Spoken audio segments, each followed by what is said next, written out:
I always admired Quentin. And I was here with a couple of Aussie journalists who had just come from interviewing Quentin. And they said, Tarantino really digs you. And I said, forget it.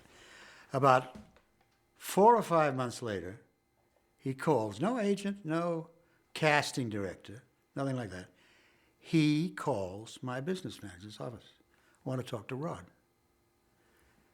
And so I got the message and I said, what's the number? So I called saying, which one of my drunken friends is, doing it this early in the morning? He comes out of a casting meeting, and it is Quentin Tarantino. We start talking like a couple of old women for at least an hour about his movies, my movies, our movies, somebody else's movies, movies, like we've known each other for 20 years. And finally I said, what are you doing? And he said, I'm making a movie about World War II. I thought, well, okay, yeah. And he said, well, not really World War II, it's kind of it's a World War II. I said, okay, what do you want me to do for you? I'll do anything. And I very nearly retracted that. But he said, I want you to play Winston Churchill. I said, you're shooting in Germany? He said, yeah.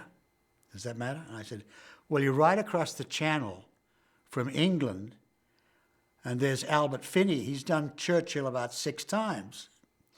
And he said, if Rod Taylor turns me down, I'll call Albert Finney. Well, there's your friend for life. I would have done anything for him. And so that's how it happened. That is a proud endeavor, Lieutenant. Well said, sir. Cheers. Cheers.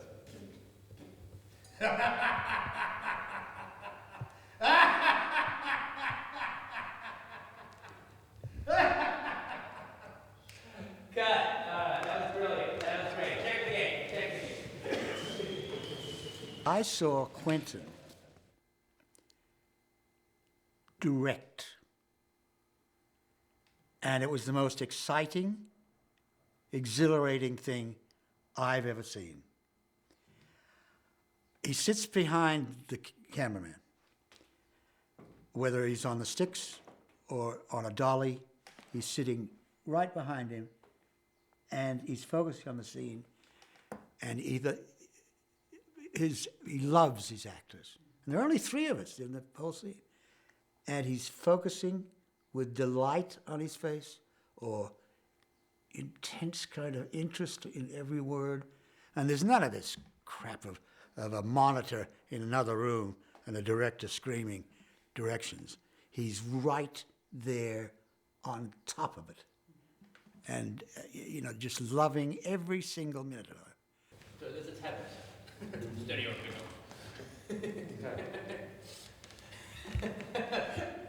Okay, I'm sorry, I fucked it up.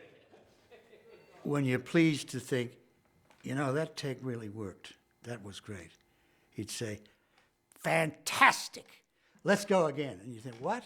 And he said, why we go again? Because we love making movies. We're going to do one more. Why?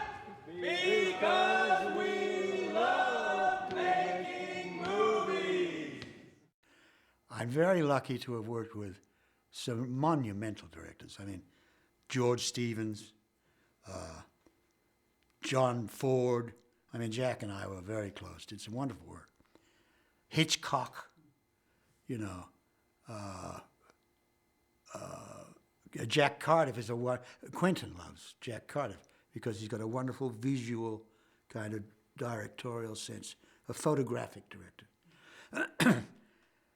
But I noticed about Quentin immediately, I've never met such a passionate, young director.